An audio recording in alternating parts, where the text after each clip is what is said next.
This guy planned this huge elaborate hoax just to get me alone with him in his basement. And then asked me to marry him over text. Let me set the scene. First day of classes, BYU 2017. I'm in this class and this guy comes and sits next to me. And I just start sitting by each other, very cordial classmates. Did you get the answer to that one? No, did you get it? That's it. That is all that it is. The week of Halloween, he asked me, oh, do you have any plans this weekend? Oh, well, I don't know. I might hang out with some friends. He cuts me off and he says, okay, well, you're going to come to a Halloween party at my friend's house. Yes, I kind of walked into that one. So he picks me up the night of Halloween. We go out to dinner first. That's kind of when the weird things started. So he orders for me a salad. So you think I'm fat. So we get to this apartment complex and we're walking around the whole complex looking for his friend's apartment. And we just like can't find it no matter what we do. And I just keep saying, will you call him, please? Why don't you just call him, find him? And he just keeps insisting that he doesn't want to call him because it's rude to use your phone when you're on a date. But we're lost. So he refuses to call him. So he finally says, it's okay, I have another place we can go. Okay. We're driving around Orem.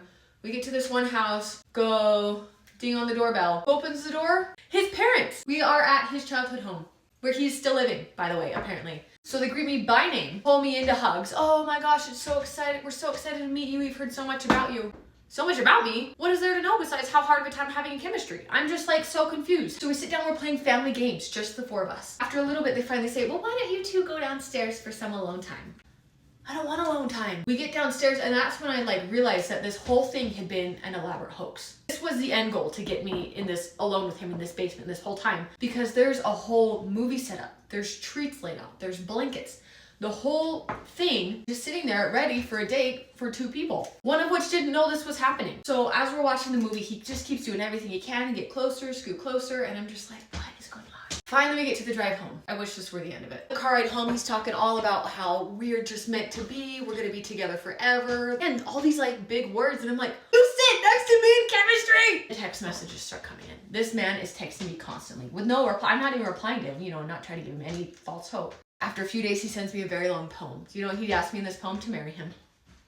He asked me over text in a poem to marry him. This is his end goal. What? And so finally at that point I text him and I'm like, look, it's just not gonna work out. I don't want any of this, but he doesn't take no for an answer. These texts, these poems continue to come in for weeks. I had to block him. I blocked him, I probably broke his little heart, but like, did this guy know my last name? I don't understand. Hit that follow button, you never wanna miss a story. And if you have a similar dating story, send it my way, you know we love to hear them.